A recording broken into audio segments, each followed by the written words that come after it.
Assalamualaikum warahmatullahi wabarakatuh. Halo guys, kali ini kami dari kelompok 2 akan menjelaskan bagaimana terjadinya siklus karbon dalam kehidupan kita sehari-hari. Simak baik-baik ya videonya, jangan di skip-skip agar kalian bisa paham bagaimana sih siklus karbon itu. Ikutin terus ya.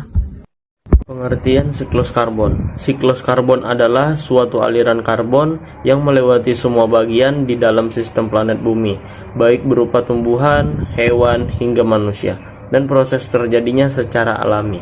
Siklus karbon juga dapat dikatakan sebagai siklus biogeokimia dan terjadi pertukaran karbon pada biosfer, hidrosfer, geosfer, hingga atmosfer bumi.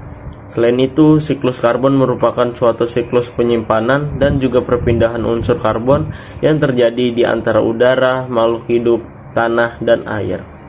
Proses terjadinya siklus karbon. Tahap pertama terjadinya proses daur karbon adalah fotosintesis. Melalui proses fotosintesis, karbon dioksida dapat berhubungan dengan makhluk hidup. Proses ini sangat mengandalkan organisme autotrof seperti tumbuhan, fitoplankton, alga, dan lainnya yang memiliki zat hijau daun untuk melakukan fotosintesis. Dalam proses fotosintesis, pohon menyerap karbon dioksida dan air dengan bantuan sinar matahari. Proses ini menghasilkan glukosa sebagai sumber energi bagi tanaman, serta oksigen yang dibutuhkan oleh organisme untuk bernafas dan melangsungkan kehidupan. 2. Rantai makanan. Rantai makanan merupakan tahapan kedua dari daur karbon. Tahapan dari daur karbon adalah karbon yang berpindah dari organisme autotrof ke organisme heterotrof melalui rantai makanan. Organisme autotrof disebut sebagai produsen dan organisme heterotrof disebut sebagai konsumen. Produsen menyimpan karbon menjadi cadangan makanan yang dikonsumsi oleh konsumen. Pada tahap ini, karbon digunakan untuk membangun jaringan tubuh dan mempertahankan fungsi fisiologisnya. Yang ketiga ada proses respirasi. Tahapan ketiga daur karbon adalah proses respirasi. Makhluk hidup seperti manusia dan hewan membutuhkan oksigen untuk bernapas guna keberlangsungan hidupnya. Proses respirasi atau bernapas dilakukan dengan menghirup oksigen kemudian diedarkan ke seluruh tubuh. Kemudian mengeluarkannya dalam bentuk karbon dioksida.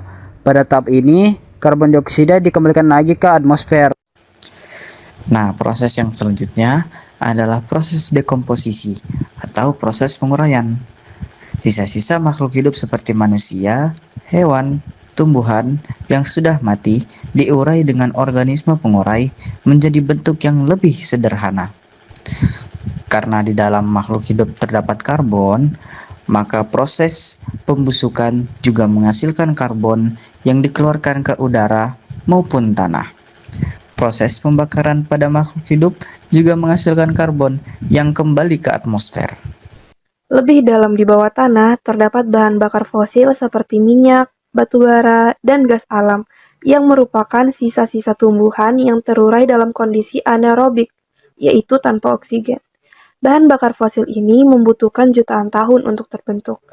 Ketika manusia membakarnya, karbon dilepaskan ke atmosfer sebagai karbon dioksida. Nah, itu dia tadi siklus karbon yang terjadi di kehidupan kita sehari-hari.